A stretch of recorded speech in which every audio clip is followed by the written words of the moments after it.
Hello, bienvenue sur ma chaîne, moi c'est Chloé. Ici on parle organisation du budget et de son quotidien dans son agenda. Alors c'est parti, j'espère que vous allez bien, que vous passez des bons moments et que justement votre budget, votre suivi des dépenses se passe au mieux.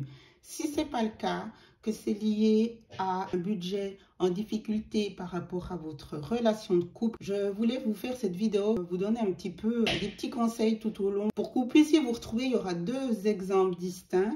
Vous savez, quand la maison brûle, on appelle les pompiers. Donc, dès que vous remarquez que la situation ne va pas s'arranger et que vous avez la possibilité d'avoir une discussion, une communication saine avec votre partenaire, il faut tout de suite demander de l'aide. Alors, cette aide, elle va être sur plusieurs niveaux. En parler à une personne de confiance dans votre entourage. En parler à un conseiller financier. Faire la démarche d'une psychologie de couple. En fait, le fait d'appeler les pompiers, c'est déjà admettre et être conscient et actif au sujet de la situation. Oui, ça brûle, on ne se dit pas « Ah oui, ben ça brûle, bon, on fait quoi ?» Non, on panique et on tourne en rond à s'exciter. Non, on appelle les pompiers. Donc déjà, dites-vous bravo. Vous êtes dans une action, vous êtes dans la perspective d'un « ça va aller mieux ». Cela veut dire aussi que la personne qui est donc celle qui a du mal à gérer son argent, elle est responsable évidemment de cette situation, qu'elle est, j'ai envie de dire, voulu ou pas. On n'est pas là pour venir sur le sujet du pourquoi, du comment. On est là dans le concret.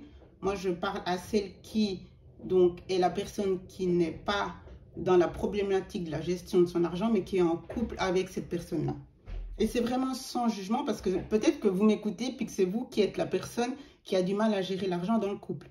Donc, voilà, chacune s'y retrouvera. Donc déjà, si vous arrivez à avoir une communication avec cette personne, avant même d'en parler, peut-être que vous arriverez ensemble à trouver des solutions. Alors, les premières solutions assez simples, si la personne est vraiment cohérente, elle accepte, elle est dans le respect de la relation, elle est prête à faire des efforts, c'est déjà de diviser les dépenses, de pouvoir en fait gérer que la personne qui n'arrive pas, en fait l'argent lui brûle, c'est un panier percé, lui enlever, j'ai envie de dire, la possibilité de trop dépenser. Donc, c'est une discussion de couple très délicate, mais l'idée, c'est de dire, de donner à la personne qui sait gérer le 99% de l'argent du couple, c'est-à-dire pour payer les choses importantes. On est bien d'accord, on s'entend.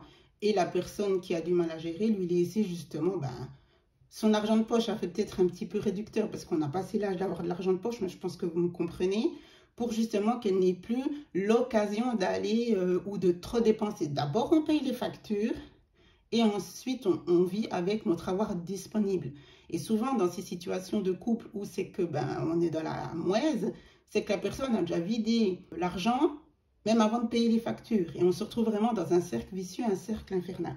Donc, si elle est OK pour ça, évidemment, on coupe les cartes de crédit. Enfin, elle est, entre guillemets, OK pour une tutelle en privé au niveau du couple.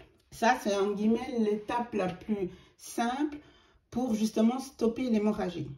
Parce que c'est tellement long de remonter d'un découvert. C'est vraiment, ça peut se faire sur des années, mais sans mettre un stop, c'est impossible à faire. Il faut à un moment donné bloquer. Il y a aussi la solution de bloquer le compte à zéro. Alors évidemment, si vous êtes en dessous, la banque, elle va dire d'abord vous remettez le solde à zéro et ensuite OK pour bloquer. Mais ça, il faut que la personne soit OK. C'est souvent ça les disputes de couple. À un moment donné, le compte lui appartient et encore heureux. Et s'il vous dit qu'il n'est pas d'accord, il peut rappeler la banque par derrière puis dire non, non, je ne suis pas d'accord. Donc, c'est vraiment le premier exemple, c'est quand vous pouvez avoir une discussion sereine et respectueuse avec votre conjoint et qu'il est OK pour toutes ces choses en place. Et ce qui est donc positif, c'est que là, vous allez essayer de gérer ça dans les 4 murs, parce que ça peut être aussi pas facile pour la personne en question. Il ne voudra peut-être pas justement tout de suite aller discuter avec l'extérieur, c'est-à-dire un psychologue, un conseiller financier, etc. Donc, essayez d'abord de tout faire ensemble, dans la confiance et dans le respect. Vous êtes vraiment dans une équipe et voilà, on doit s'entraider. On passe tous par des moments plus ou moins faciles et c'est là qu'il faut pouvoir soutenir l'autre. Mais attention, dans cette étape-là, même à la meilleure volonté, vous devez vous dire que c'est sa responsabilité et ne pas trop prendre sur vous. Parce que quand on a trop tendance à vouloir jouer à l'infirmière, on va s'épuiser. Et le risque, c'est de déresponsabiliser la personne à vouloir tout prendre en charge. Il faut quand même le laisser face à ses responsabilités et donc assumer ses actes qui ont fait que la situation est ce qu'elle est. C'est pas rabaisser, blâmer ou montrer du doigt, mais c'est que la personne, en tant qu'adulte, soit responsable.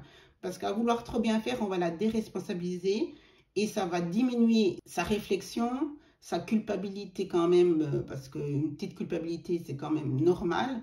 En tout cas, ça va trop diminuer et peut-être au fil du temps, à force de se déresponsabiliser, il va lâcher prise et ne plus être dans l'action de s'en sortir. Donc, trouvez ce juste milieu et vous devez vous prioriser, c'est-à-dire que, ok, vous êtes en couple, mais au final, votre santé physique et mentale doit passer en premier. Vous n'avez pas à porter à vous toute seule la responsabilité de l'autre. On est deux adultes.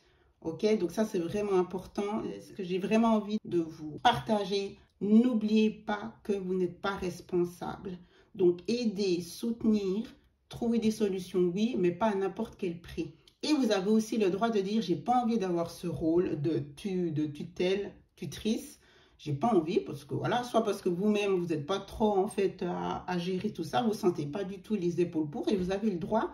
Donc là, il faut vraiment aller voir un professionnel et ça peut aussi être mieux d'avoir toujours cette fameuse personne tierce pour pas envenimer la situation du couple parce que c'est sûr que de surveiller ou de devenir entre guillemets le parent de son conjoint, il y a un dérèglement qui va se faire et c'est pas sain.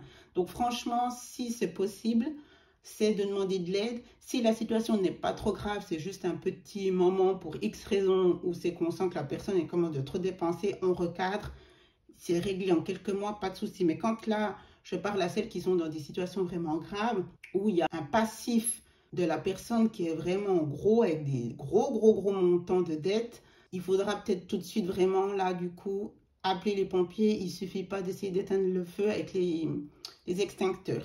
C'est à vous de juger, de jauger un petit peu la situation. Donc, priorisez-vous pour aussi maintenir votre relation de couple. Parce qu'il y a le couple et il y a les problèmes d'argent. Et il ne faut pas tout mélanger. C'est les actions de la personne, ça ne fait pas la personne. Si ces actions ne sont pas bonnes, ça ne fait pas d'elle une mauvaise personne, surtout s'il est dans l'optique, déjà qu'il n'est pas dans le déni, qu'il est conscient que ça ne va pas. Il faut faire la part des choses. Et quand on est du coup pris au piège de la situation, parce que du coup, on est en couple, donc le panier percé, ça impacte sur votre vie de famille, votre vie de couple, c'est sûr que, et à juste titre, c'est du poison en fait. Ça amène beaucoup aussi de sentiments négatifs vis-à-vis de la personne. Et à un moment donné, on n'arrive plus à différencier les actes de la personne. D'où l'importance de demander de l'aide au niveau aussi psychologique, d'en parler à un ami de confiance pour vous décharger au moins de ça. Parce que je pense sincèrement que ça vous mine, ce qui est logique. Et après, ça a des répercussions sur votre santé. Et c'est cela qu'il faut vraiment éviter. Si vous voulez sauver le bateau, il faut que vous soyez en forme pour cela, que vous arriviez à tenir debout pour vous. L'important, c'est vous et vos enfants si vous avez des enfants. Donc, dans ce premier exemple, ce que je trouve important de souligner et de ne pas oublier, parce que peut-être vous m'écoutez puis que vous avez oublié cela, c'est que la personne, elle n'a jamais nié ses problèmes d'argent. Elle ne vous a jamais caché aussi qu'il y avait des soucis. Vous êtes avec une personne qui est consciente de la situation, de ses problèmes, ses soucis. Et donc, ne l'oubliez pas dans les moments voilà, de tristesse, de colère, de ras-le-bol. N'oubliez pas qu'il ne... Comment dire ça? Il ne fait pas exprès d'en rajouter. Il a la volonté d'essayer. Ça ne veut pas dire que ça marche. C'est comme pour toute personne qui a une addiction. Il a la volonté d'arrêter. Il va faire une cure. Il va faire un sevrage ou je ne sais quoi. Ou arrêter. Oui, voilà. Il est plein de bonne volonté. Puis après, au bout de 3-4 mois, vous réalisez... Encore une fois, là, je parle de l'exemple où on est dans un couple où il y a une relation de confiance, d'honnêteté, il y a une bonne communication. Donc, la personne ne vous le cache pas, elle vous dit « j'ai craqué » ou etc. Ou de toute façon, vous le voyez sur les comptes. Et au moment où on en parle, il ne nie pas. Et c'est vrai que là, on se dit « mais on ne va jamais y arriver ». C'est à ce moment-là qu'il faut vraiment demander de l'extérieur parce que vous réalisez que tout ce que vous avez essayé de faire ensemble, eh bien, ça ne fonctionne pas. Même s'il y a une bonne volonté, il faut arriver à une étape beaucoup plus... drastique et sérieuse. Mais n'oubliez pas que vous êtes avec une personne qui n'a pas choisi non plus d'avoir tel et tel souci, telle et telle addiction, enfin voilà. Il en souffre lui aussi, ou elle aussi, enfin voilà, je ne sais pas qui m'écoute. Il en souffre et il se fait aussi du mal à lui-même et ça vous le savez aussi. Ça n'excuse pas de le déresponsabiliser, mais je fais bien, j'aimerais vraiment dans cette vidéo, justement, il y a ce premier cas, puis il y aura le second cas dont je vais bientôt parler, faire la distinction entre deux situations qui, à mon sens, sont complètement différentes. Si vous le souhaitez, évidemment, ça vaut la peine de tout essayer. Et une autre métaphore que j'ai envie de donner pour que vous compreniez bien les deux situations, vous êtes donc les deux sur une barque. Il y a des trous dans la barque. Pendant que vous pagaillez, il y a des trous, donc le bateau, la barque coule. Vous rebouchez comme vous pouvez, vous colmatez. Le conjoint fait de même. Pendant qu'un il pagaille, l'autre il colmate. Enfin, chacun se relaie et on fait ce qu'on peut. De temps en temps, le colmatage ne fonctionne pas bien, ça recraque, donc on recommence. Mais chacun est dans la même énergie pour justement ne pas couler. Alors oui, c'est épuisant. Oui, c'est plus que ça même. Mais on est vraiment dans une relation où la personne a envie que ça continue et que justement la barque continue de naviguer à destination d'un ça va aller mieux. Maintenant, le second exemple, c'est que vous êtes sur la barque, toujours, et que la personne fait les trous. Qu'au début, vous avez essayé justement de discuter, que vous en êtes rendu compte au début, au milieu, au final, ça ne change pas grand-chose, quoique, et qu'il n'y a aucune possibilité de discussion, et que même la personne, finalement, vous remarquez que ça lui est complètement égal, c'est-à-dire qu'il est dans la barque avec vous, mais il ne se sent pas dans la barque. Donc, c'est limite, vous colmatez le trou, et pendant ce temps-là, vous êtes dos à lui, il est en train d'en faire un autre. Et ça l'amuse. Là, on est dans une relation très, très, très malsaine, où évidemment, alors là, il n'y a aucune communication. La personne est dans un déni total, mais total. C'est pas de sa faute, il ne sait pas de quoi vous parlez, vous ne comprenez pas que c'est normal de dépenser des centaines d'euros par jour, vous ne comprenez rien. Bon, bref. Donc, c'est parler à un mur. Donc, vous êtes au bout du bout au niveau de votre santé physique et psychique. C'est pas étonnant. Vous avez tout essayé, mais en fait, puisque la communication n'est pas possible, c'est des discussions dans le vide. C'est des discussions, en fait, avec un mur. C'est épuisant, c'est démoralisant. Et là, vous êtes dans une relation où vous êtes à vous dire, mais avec qui je suis, qu'est-ce que je fais là? Et comment je vais m'en sortir? Parce que quand on prend conscience, même si c'est très difficile, mais qu'on commence à réaliser, parce qu'au bout de tant d'années, je vous le souhaite quand même qu'à un moment donné, il faut quand même aussi vous ne plus être dans le déni et ne plus être vous-même dans le déni, c'est accepter que la personne s'en fout et n'a en fait aucune envie d'une amélioration. Et qu'en fait, son but, c'est de vous épuiser à colmater les trous pendant qu'il en fait des nouveaux. Voilà, ça, mon conseil dans cette situation-là, et ce que je vous souhaite, c'est déjà d'arriver à ouvrir les yeux.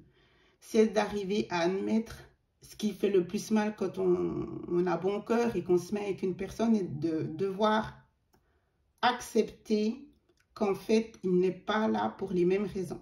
Donc là, dans cette situation, mes conseils sont les mêmes, mais en fait, seulement pour vous. C'est discuter avec l'extérieur, de préserver vos finances. C'est de le responsabiliser, le forcer à se responsabiliser en, comment dire ça, en gardant votre argent à vous pour payer, évidemment, les factures, mais en ne faisant plus non plus l'infirmière, en venant justement éteindre le feu, parce que du coup, vous alimentez la situation. C'est comme donner une allumette à un pyromane.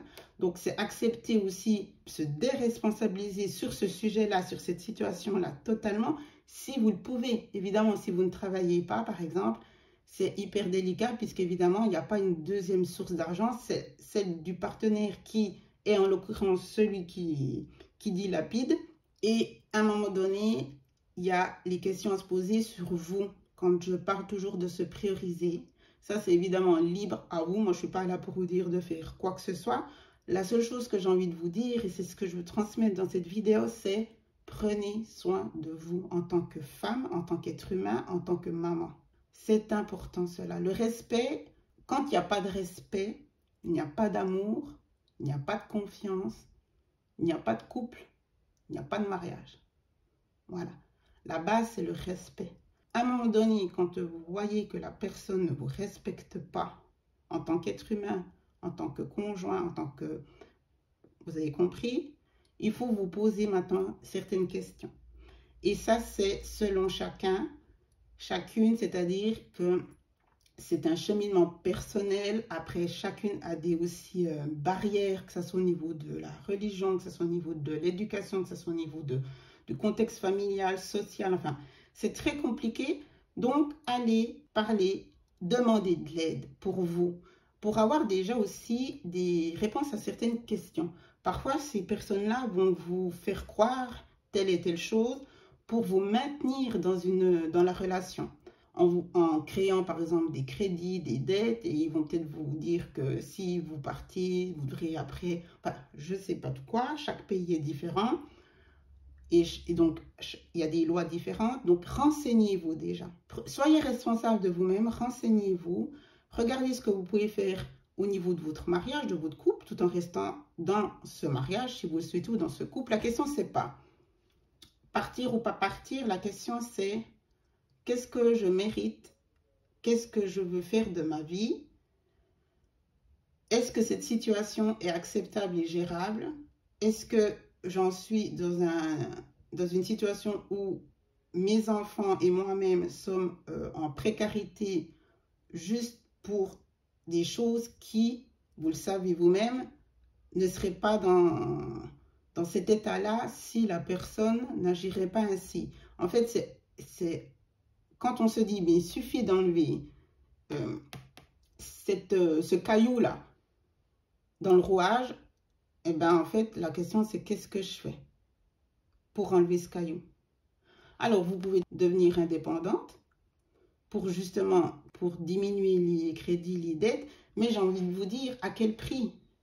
À quel prix si vous êtes dans cette situation numéro 2 où la personne, rappelez-vous, s'amuse à recréer des trous dans la barque. On est toujours dans la barque. Donc là, j'ai envie de vous dire, ben, prenez soin de vous, pensez à vous, parlez-en vraiment. C'est un sujet très, très délicat. Puis ça fait partie de tous ces sujets où ça se passe dans les quatre murs. On ne veut pas dire, même à sa meilleure amie, même à sa mère, même à sa sœur.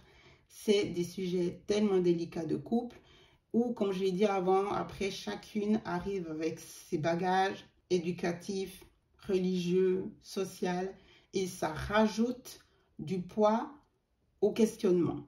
Mais je pense que vous devez vous poser la question, est-ce que je suis dans une relation, dans une situation où le respect est la base?